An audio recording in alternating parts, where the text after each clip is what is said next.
Hi, I'm Tony DeMaria from UC San Diego. I used to be the editor of JACC. I'm now the editor of Structural Heart, the journal of the heart team, here with Dr. Sunil Rao, the editor of Circ Interventions, talking about what's happening in medical journals. Sunil, a lot going on. What's your take on the movement toward online journals? Yeah, that's a great question. I think that the movement to online journals is probably going to be inevitable. I think there are some challenges though, and specifically what I've seen is the movement towards online journals in open access format. And I think the challenge with open access formats for the authors are really around the cost of publication. The publication costs can be steep for the authors, so they are having to build that into some of their study budgets and so forth. But I think that, like I said, this is sort of the direction the world is heading. Circ Intervention is a completely online journal. There's no print format to it. The challenge that we've noticed on our end is that you have to consciously go to the website or subscribe to the table of contents in order to know what's new. So we've been trying very hard to push out email tables of contents. If you have a print journal, it comes in your mailbox. So you pick it up on your way to the cath lab, and you may be leafing through it in between the cases that you're doing. So we're trying hard to, in that online environment, which is relatively new, to figure out ways to get what we're publishing out to the reading community. One of the things that's happened is these predatory journals have come along. Right. And barely a day goes by that I don't get invited either to submit an article or to be on the editorial board or anything. And they're predatory, and the reviews are often non-existent or minimal. And so paradoxically, these predatory journals have made it so much harder for the open access journals because I find readers are uncertain. If it doesn't come in print, is it the real McCoy? Yeah, absolutely. Is it really a legitimate outlet? Yeah. And I think the other more concerning thing about the predatory journals is I've certainly heard about situations where authors or study groups may have submitted a paper to a predatory journal, and then they relinquish the rights to that, and then the journal won't publish it unless you pay this exorbitant fee. So now you're kind of stuck. You either have to pay the fee and get it into this predatory journal, or you're prohibited from publishing it anywhere else because you no longer own the rights to that paper. And so that's a very, very dangerous kind of thing. So I think it's important for people who are out there getting these solicitations, quite frankly, just to not respond to them. Or if something seems legitimate, I've certainly gotten invitations to write a review article and it comes from someone that I've heard of. I will vet that and say, is this a real thing here? Yeah, because they'll put your name on the list for sure. And I guess another thing that's happening with journals is altmetrics. We used to be wed to the impact factor. Right. I often said the impact factor was the ejection fraction of journals. It was the one number that everybody knew. Yeah. And it was a make or break thing. But altmetrics now is it on Twitter? Yeah. That's become so important. And the question is, there's a danger also in transmitting some of this information which may not be totally accurate and also may be misinterpreted. I think you're right. I think that overall, dissemination of information through all outlets is a good thing. I think where there is some risk is that social media doesn't necessarily lend itself to nuance. And we know that a lot of research is nuanced and the findings need to be put into context. I'm a big fan of what's been called post-publication peer review, where a journal article will be discussed on social media and everyone has an opportunity to comment on what they think the strengths and the weaknesses and where it may fit into clinical practice. But we encourage authors to actually get on social media so that they can address some of the concerns that people have and also talk about the nuances behind their research.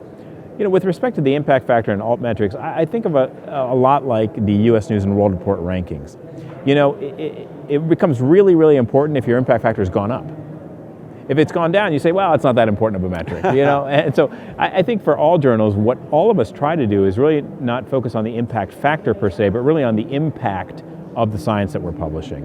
And as long as we stay true to that north, I think we're going to be fine. Yeah, well, the problem with the impact factor, as you know very well, is that it can be gamed. Yes. You know, if you come out with a guideline from a medical society, that thing gets cited like crazy because the impact factor is totally citations based, and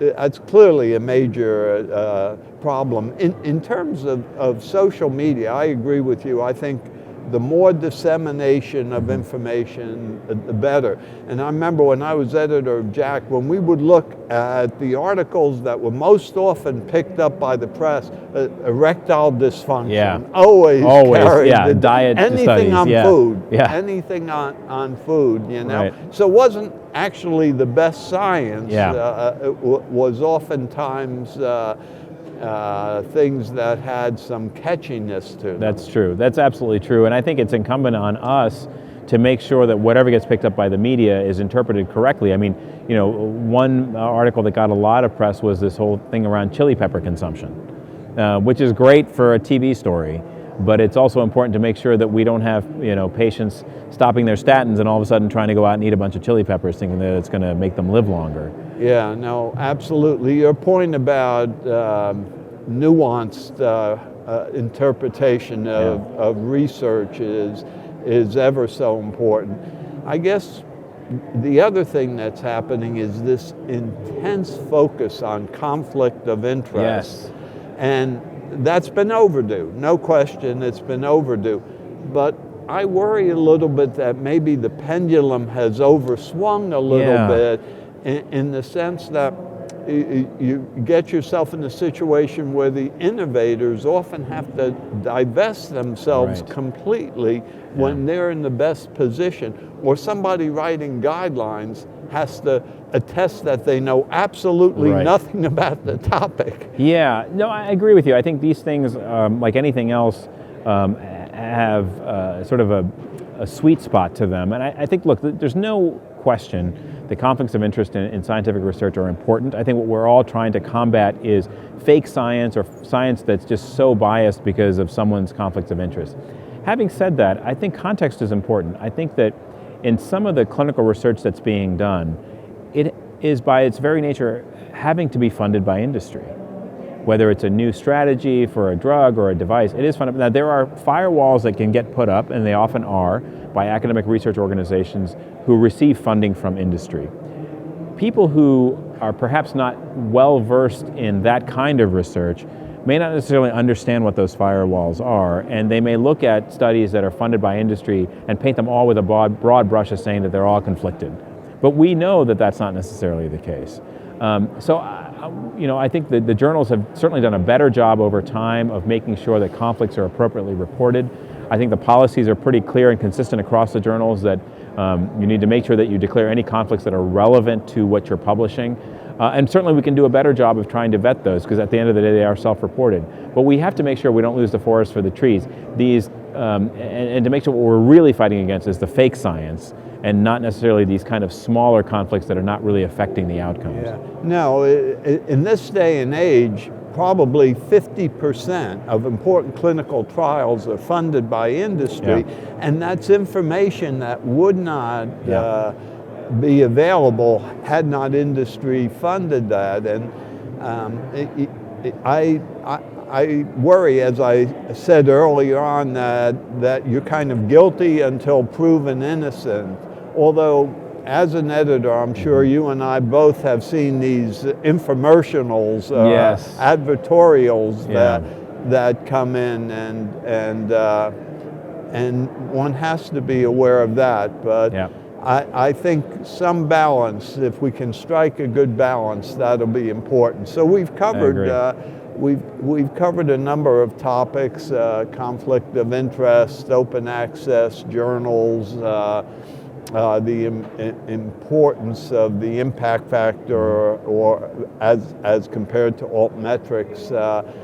It's an interesting time for journals, no question about it. But when it's all said and done, until a research work has gone through the crucible of journal review. You know, it's not really established truth. I absolutely agree. There's no substitute for good peer review. Great. Good talking to you. Likewise. Thanks so much.